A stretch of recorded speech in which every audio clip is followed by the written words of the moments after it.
de la diputada Águeda Montelongo en relación al plan de actividades del Ente Público de Radio y Televisión.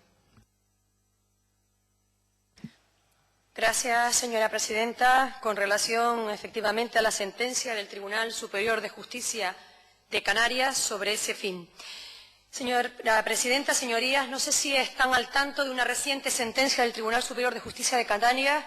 que tiene y seguramente va a tener una especial incidencia en la gestión pasada, presente y futura de Radio Televisión Canaria, y que una vez más ha de apelar a ese gesto que le venimos pidiendo desde hace tiempo al señor presidente del Gobierno de Canarias, don Paulino Rivero. Se trata de la sentencia 45/2014 del Tribunal Superior de Justicia de Canarias, de fecha 21 de febrero de 2014, relativa al recurso de apelación 228/2013 interpuesto por la Central Independiente y Funcionarios CESIF, sindicato mayoritario entre los trabajadores de Radio Televisión Canaria y de sus dos sociedades mercantiles. Recurso basado en una sentencia dictada por el Juzgado de lo Contencioso número 2 de Santa Cruz de Tenerife de fecha 24 de mayo de 2013, relativa a la demanda interpuesta por el CESIF contra el Plan de Actividades de la Televisión Pública Canaria Sociedad Anónima y Radio Pública Canaria Sociedad Anónima. Plan impulsado por el director de Radio Televisión Canaria, don Guillermo García, y que no contó con el apoyo de los consejeros del grupo político al que represento y que supuso, entre otras medidas, el despido de varios trabajadores de la televisión y la radio pública, muchos de ellos todavía pendientes en los juzgados, y el cierre del segundo canal de la Radio Televisión Canaria, que recuerdo era a coste cero. Sentencia del Tribunal Superior de Justicia de Canarias que, entre otras cosas, se falla lo siguiente: estimar parcialmente el recurso de apelación, anular la sentencia apelada y retrotraer las actuaciones al momento en que debió ser emplazado el Gobierno de Canarias. En principio, parece que se tratara de una sentencia más y que no tendría por qué tener mayor trascendencia, cosa que, por lo visto, creyó entender el señor director de Radio Televisión Canaria, que no ya comunicara a esta comisión de control a motu propio el contenido de esta sentencia, sino que hasta el pasado día 22 de abril,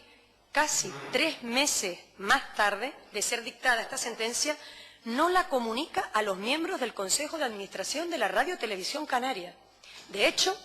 esta diputada tiene constancia del contenido de dicha sentencia por su publicación en un medio de comunicación local, más concretamente por el periódico El Día, que con fecha 19 de marzo de 2014 publicaba un artículo en el que se decía que se trata de una sentencia que pone en duda la legalidad de los acuerdos en Radio Televisión Canaria. Y también nos enteramos por un medio de comunicación de ámbito nacional, el periódico ABC, el cual el pasado día 15 de abril de 2014 también se hace eco de esa sentencia, diciendo en su artículo que se trata de una sentencia del Tribunal Superior de Justicia de Canarias que pone en tela de juicio buena parte de las decisiones adoptadas en los últimos años por el Consejo de Administración del Ente Público Radio Televisión Canaria, ya que cuestiona la mayoría de solo 4 votos, los que controla Coalición Canaria, que puede ser considerada insuficiente.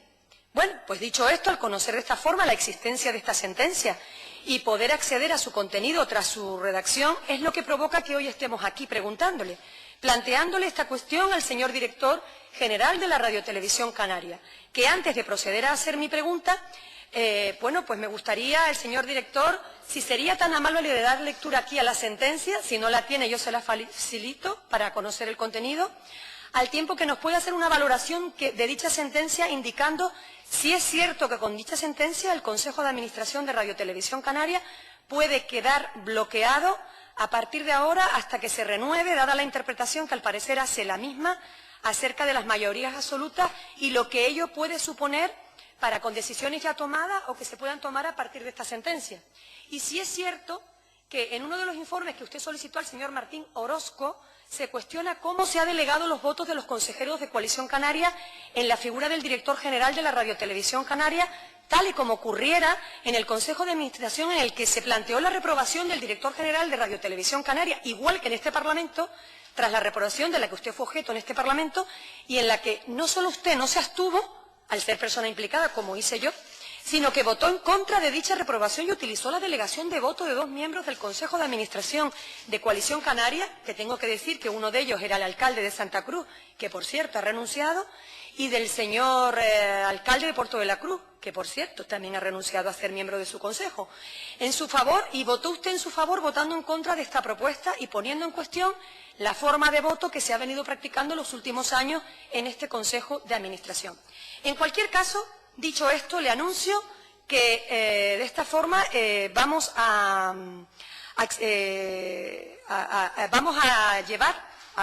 trasladar a los servicios jurídicos del Parlamento de Canarias. Ha consumido los 5 minutos de la pregunta. Termino, señora presidenta, y gracias por su amabilidad. Comunico que vamos a trasladar a los servicios jurídicos del Parlamento la sentencia, el informe de don Martín Orozco, el informe elaborado por el señor don Juan Gutiérrez Pérez y la certificación emitida por el secretario general del Consejo de Administración con fecha de 27 de febrero para que emita los servicios jurídicos de esta Cámara el informe pertinente y nos indique la forma de proceder. Nada más y muchas gracias. Muchas gracias, señor Guillermo García. Gracias, presidenta. Señora Montelongo, usted que sabe tanto de televisión y de la gestión de la televisión, ¿sabe cuál es la diferencia entre un plan de viabilidad y un plan de actividades? ¿Usted sabe cuál es la diferencia entre una cosa o la otra? ¿O tengo que pensar que la intervención que ha tenido y la referencia que ha hecho a estos 2 temas, mezclándolos, habría que meterla dentro del ámbito de una argucia para hacer ver lo que no es y confundir a la opinión pública y a los señores y señoras diputadas que están aquí hoy con nosotros? No mezclen las cosas. El plan de viabilidad sí incluye el despido a trabajadores. Pero si usted se está refiriendo a una sentencia que habla del plan de actividades, que no tiene nada que ver. No tiene nada que ver. Hay diferencias entre un plan de viabilidad y un plan de actividades. Míreselo y verá que lo que le estoy diciendo es así. No tiene nada que ver. La sentencia objeto de cuestión fue dictada como resolución del recurso de apelación que Central Sindical Independiente y Funcionarios interpuso contra la sentencia del Juzgado de lo Contencioso Administrativo número 2 de Santa Cruz de Tenerife, la cual desestimaba el recurso interpuesto por el sindicato contra el acuerdo del Consejo de Administración de Radio Televisión Canaria de 30 de julio de 2012 que aprobó el plan de actividades del Grupo Audiovisual por entenderlo lesivo a sus intereses. La meditada sentencia del Tribunal Superior de Justicia de Canarias se limita a retrotraer las actuaciones para que el Juzgado de lo Contencioso vuelva nuevamente a enjuiciar la cuestión y dentro de la misma analice si el artículo 10, decreto 153/2001, es acorde a derecho, para lo cual se impone que se emplace a la Administración Autonómica por ser el Gobierno de Canarias quien aprobó el mencionado decreto 153/2001.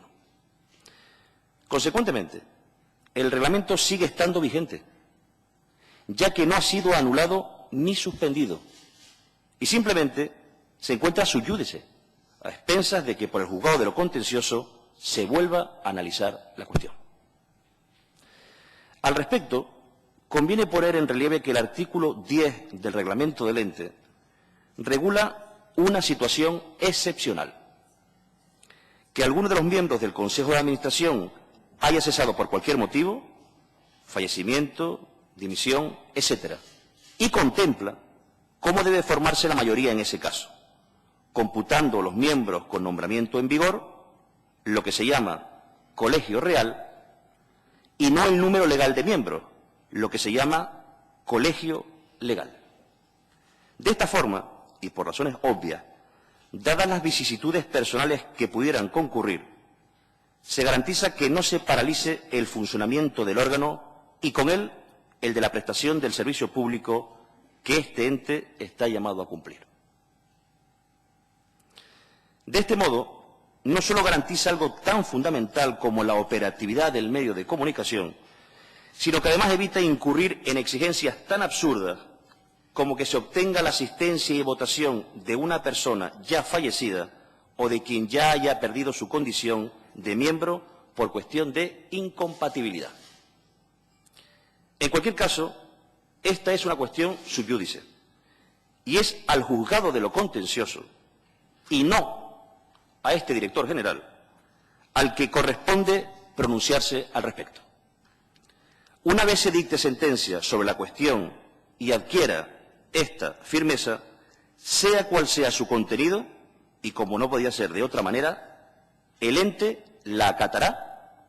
dándole su debido cumplimiento. Por todo lo anterior,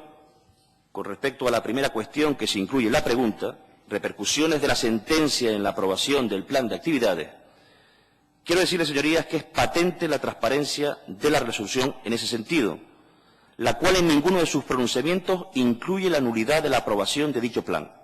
limitándose a estimar parcialmente el recurso de apelación interpuesto en el sentido de retrotraer las actuaciones al momento en que acuerda que debió ser emplazado el Gobierno de Canarias, sin ningún otro pronunciamiento ni razonamiento que pudiera suscitar dudas acerca de la licitud del plan o de su aprobación. Con respecto a la segunda cuestión que se incluye en la pregunta, repercusiones de la sentencia en la toma de decisiones del Consejo de Administración. Señor García, vaya concluyendo, que ya ha consumido el tiempo. Sí, señora presidenta, gracias. Termino. Es igualmente ilustrativa la propia resolución, la cual en ninguna de sus 3 páginas incluye alusión alguna a ninguna repercusión en la toma de decisiones por este órgano, limitándose, como se ha dicho, a estimar parcialmente la sentencia para retrotraer las actuaciones a fin de que se emplace al Gobierno de Canarias en el procedimiento. Y con esto termino, si me permite. Conviene recordar, porque es importante, que la pregunta se refiere a cuestiones que están siendo objeto de un procedimiento judicial y que, como tal, deberán proseguir en su tramitación y obtener resolución mediante el correspondiente fallo por el juez predeterminado y competente tras la tramitación que sea de ley. Por ello, insisto, no compete a este director vaticinar el resultado de las actuaciones judiciales, ni muchísimo menos interferir en ellas con lo que pudieran ser apreciaciones u opiniones personales que en poco o en mucho hayan de dictar de la futura resolución, por mucho que con ello solo se pretenda dar cumplimiento a las obligaciones que a este ente le atañen con respecto a la Cámara. Por el contrario, y en cumplimiento del deber de sumisión a la ley y al Poder Judicial de todo ciudadano y de toda institución, este ente sí puede dar respuesta a las cuestiones planteadas por la señora diputada, como así ya se ha hecho anteriormente, pero de ningún modo está facultado y por lo tanto se abstiene a entrar a analizar jurídicamente extremos que son ajenos al citado pronunciamiento judicial, que serán en su caso objeto de las actuaciones judiciales que procedan y que obtendrán en su momento pronunciamiento decisorio en la resolución que en su día se dicte tras los trámites de ley. Y con esto termino, ahora sí. Por todo ello, a las cuestiones planteadas, manifestar que la sentencia del Tribunal Superior de Justicia de Canarias en ninguno de sus pronunciamientos incluye argumento alguno sobre la nulidad de la aprobación de dicho plan y en ninguna de sus 3 páginas incluye alusión ninguna repercusión en la toma de decisiones por el Consejo de Administración de Radio Televisión Canaria. Más allá de lo dispuesto en la propia sentencia y que sea referente a cuestiones que puedan ser objeto de la actuación del Poder Jurisdiccional, este ente no va a incurrir, por no estar obviamente dentro de sus funciones y por ser dicha instrucción contraria a los principios de independencia que rigen la potestad jurisdiccional y potencialmente lesiva del resto del ordenamiento jurídico. Muchas gracias. Muchas gracias. Señorías, solamente en relación a dar cumplimiento al punto 4, de que pongan conocimiento que ha entrado en esta mesa el informe de gestión presupuestaria del ejercicio